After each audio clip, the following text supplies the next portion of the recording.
Hi everyone! Welcome to another episode of So Not Scary.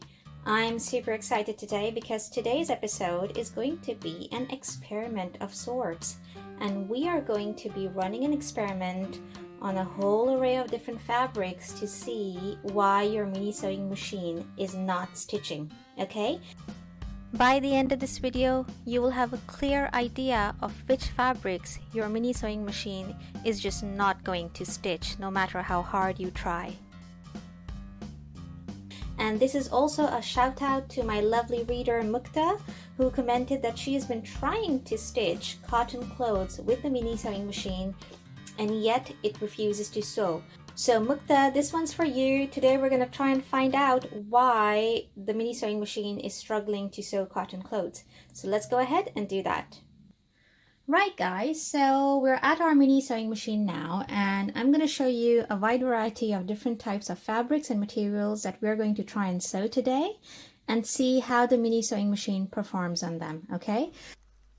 So here I've got a pile of man-made fabrics which are rather heavyweight. Then here's a pile of medium to lightweight man-made fabrics. And finally, we've got a pile of natural fabrics like cottons.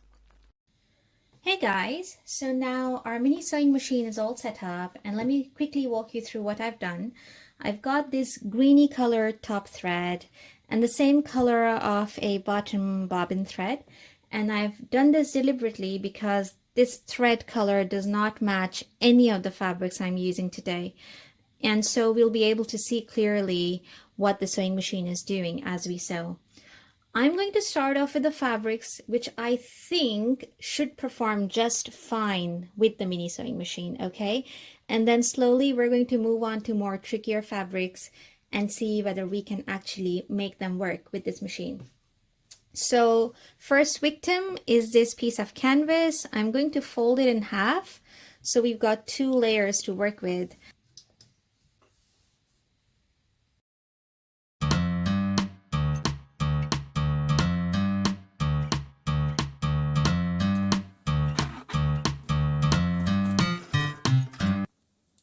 Okay, let's take a look at the canvas we just stitched.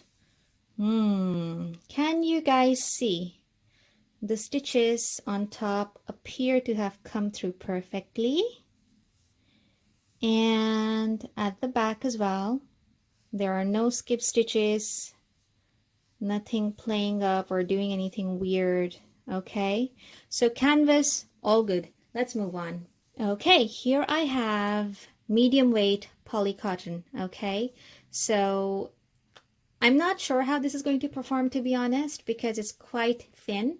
Normally, if I sew this, I would always reinforce it with fusible interfacing, but today we're going to do it without the interfacing. So just folding it in half and putting it under the presser foot.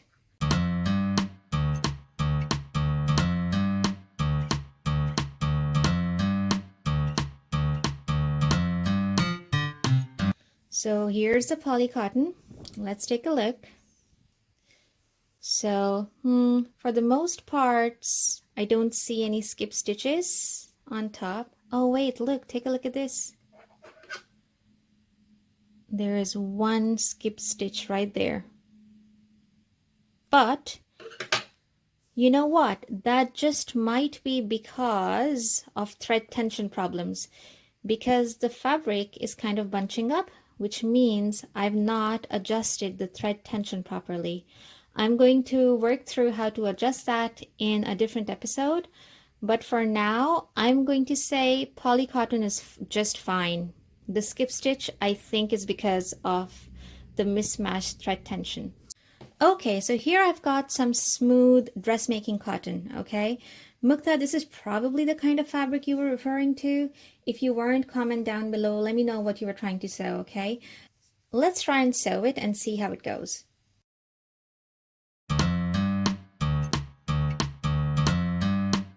No skip stitches, look.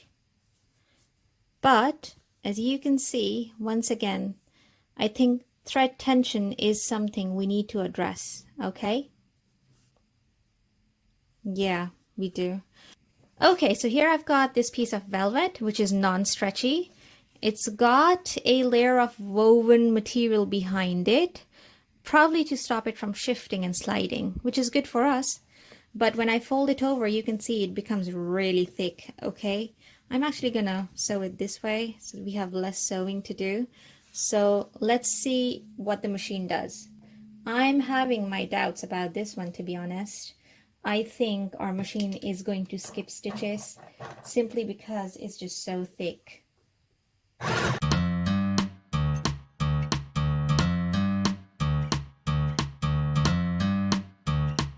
Yep, look at that. One skipped stitch right there. Hope you can see it. Otherwise, none. But you know what? I was expecting this because look at the thickness of that thing. It's really thick, okay? That's a good, I think that's 3 millimeters or 2.5 at least. And it's just a little machine after all. Now, even so, you can still sew thick materials. Click on the link above where I've shown you exactly how to do that, okay? This is thick fleece, okay? I bought this a long time ago to sew, I think, some skirts for my daughters for winter. And this is just a leftover piece from that project. You can see this is really thick. And when I double it up, it's gonna get super thick, okay? Still, we're gonna try sewing this and see how it goes.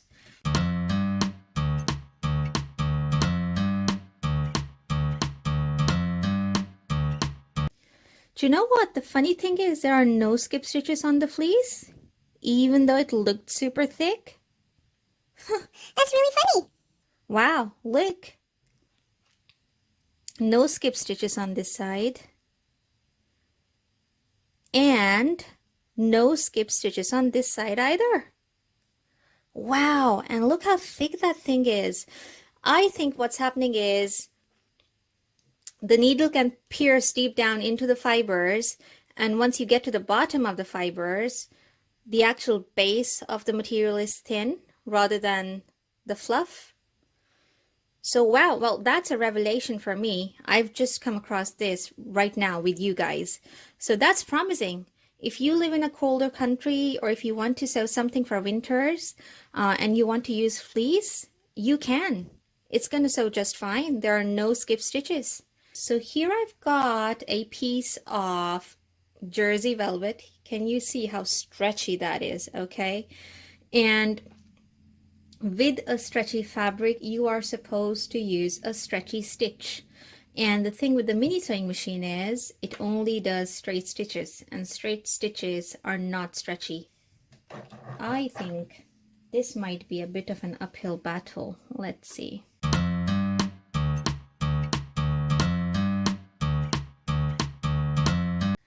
No skip stitches, but can you see the stitch is not appropriate? I'm stretching the fabric.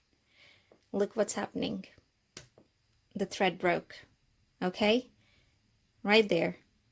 And it broke because it wasn't stretchy. Really what you're looking for is a zigzag stitch. So if you want to sew something as stretchy as this, the mini sewing machine is the wrong tool, okay? This is double georgette. It's got a heavy fall, as you can see. I don't think it's stretchy, or not very stretchy at least, but it is quite fine, okay? It's dense and fine. So let's see how the mini sewing machine copes with this one.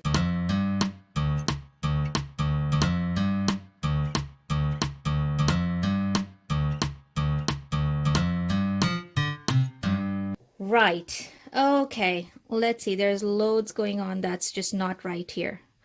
For one, the fabric was so fine that it started bunching onto itself, okay? Might have been the needle, or maybe just the machine's not right for it.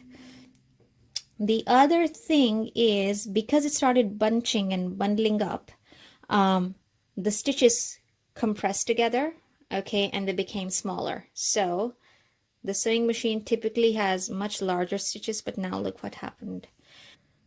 I think sewing this would be a bit of a risk, okay? No skip stitches, but it's risky, okay? Let's move on. Okay, here it is. the really, really thin cotton muslin. In Asia, it's called lawn, okay, or malmal. And it's just this really fine cotton. I don't know. I mean, the mini sewing machine has surprised me. I would have thought it won't be able to cope with it, but I've been wrong so many times on this episode. I'm not sure, so let's find out how it sews. Okay, what a mess. Let's take a look. The material bundled up over itself, okay?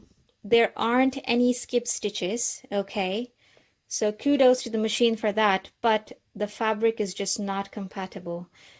Could be the machine, it could be the needle, but it just is really too thin for this little machine to deal with. I'm going to stretch it out, and the fabric thread broke.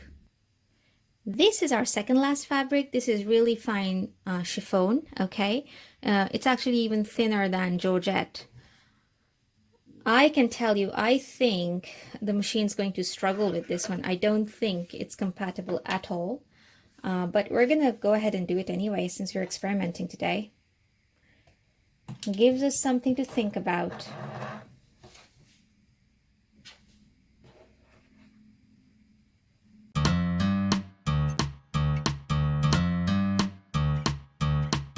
I can tell you already this is a lost cause. This is not acceptable. Okay, just don't do it. Don't sew Georgette or chiffon with this, okay? The thread broke, okay, and we expected that.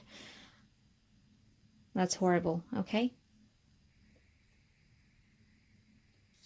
Okay, so our last victim for the day is this sheet of clear PVC material. Okay, it's just a clear plastic sheet. So just for this, we're going to make a little bit of an adaptation, and that is some baby powder. Okay, so I couldn't find my big bottle of baby powder, but this is something I keep for traveling for my little girls. And what we're going to do is we're going to brush the seam line or the sewing line with some baby powder. That's because the metal underneath the presser foot can stick to the plastic and it'll stop it from moving forward. But when you brush it with baby powder, that problem is eliminated. So my finger is just covered with a little bit of baby powder, and I'm just gonna run it down. Just a tiny bit, okay?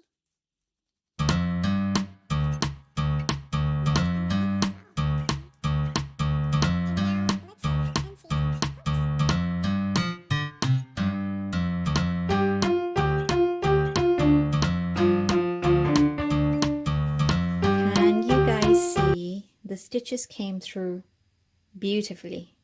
There are no skip stitches, no pulling or tugging. Yep, at the back as well. It's all lovely, okay? And the winners are PVC fabric. It sews really well. Cotton canvas material, perfect for sewing with the mini sewing machine. Medium weight cotton material, sews really well. Just make sure you adjust the tension properly. That's coming up in a future video. Upholstery quality velvet, which is non-stretchy, okay? Does really well. And fleece, okay? That sews just fine. Make sure it's not very stretchy and you'll be fine. And the losers are chiffon. Don't sew it. Fine muslin, cotton, or lawn. Don't sew it. Double Georgette, which is really soft and really has a heavy fall, really fine fabric. Don't sew it. Super stretchy jersey felt. What a disaster. Don't sew it. Finally, really thin poly cotton. I'm a bit iffy about this. We could actually put it in the winners pile because we just have to adjust the thread tension, and I think we'll be able to deal with this. So let's just spirit the losers pile and pop it down there. So there you have it, guys. 2 piles of fabrics. And now you know why your mini sewing machine is not stitching properly. If you're sewing any of the fabrics in this pile, you will struggle and your mini sewing machine is not going to stitch properly. But if you've got fabrics in this pile, there is hope for you. And I'm going to list out the winners and the loser fabrics in the description down below. So make sure you check that out. And I wish you all the best of luck. In the next episode, I'll be showing you guys how to use your mini sewing machine to do bookbinding completely from scratch. There is no glue, no separate covers. We're going to make a complete notebook together using just our mini sewing machine. It's super fun, super exciting, and it's great for recycling paper and cardstock. If you like this video, do give it a thumbs up, guys, and please do subscribe to my channel. I'm a new channel. I'm trying really hard to produce helpful videos that'll help you to get to know your mini sewing machine a little bit better. Thank you so much for watching, and I'll see you next time. Bye!